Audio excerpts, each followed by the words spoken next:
কি বলবা, কি বলার আছে? ওকে আমি চাই আইনি ভাবে ওর মৃত্যুদণ্ড হোক। কারণ ও একটা পশুর চেয়েও নিকৃষ্ট। সে কিভাবে 14 দিনের বাচ্চাটা মেরে ফেলছে। কে মারছে কে?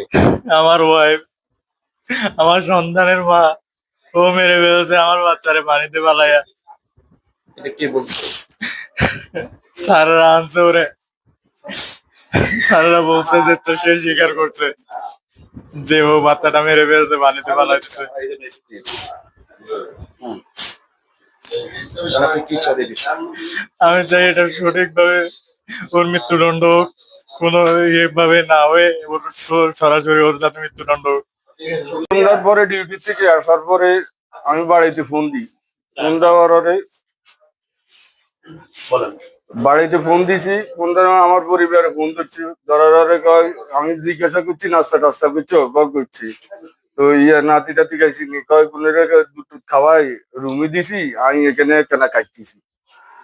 এরপরে 10 মিনিট পরে আবার ফোন দিছি, ফোন দিয়ে বলছি তুমি কেউ নাতিকারে ভিডিও কলে আমার একটু দেখাও। 32 ইঞ্চি জেভিকো টিভি এখন মাত্র 15,000 টাকায়, সাথে পাচ্ছেন 3 বছরের প্যানেল ওয়ারেন্টি। এই দেখাইতে আসার পরে রুমের সামনে আসি, দেখে কিরে ইয়া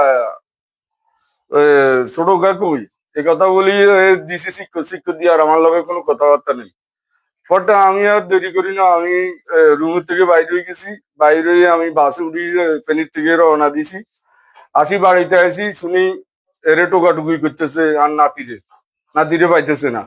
নাতির বয়স হইলো 13 দিন, নাতিরে পাইতেছে না। কি নাতি খুঁজে কেউ কাজ জিনে লই গেছে, কেউ কাজ এটা নিচে একজন একই কথা কয়।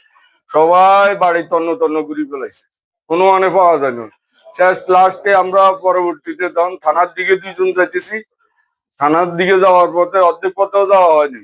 আমরা থানারে জানাবো, আমরা ইউনিয়ন পরিষদের চেয়ারম্যান আসছে, চেয়ারম্যান আসার পরে থানারে জানাবো। এই টাইমে আমরা যখন ঘর আওয়াজ চেক করা শুরু করছি, হট করে একজনে বলে কয় ডাম বেগুন ফল। তো ডাম খুলছে, ডাম খুলি দেখেন বাচ্চা বাসা অবস্থা পানির মধ্যে। ওই সময় তো নিচে ছিল, এই কারণে দেখা যায় না। তো এরপরে বাচ্চা বাসা অবস্থা এটা টানি উঠেছে। এরপরে আমরা জায়গায় জায়গায়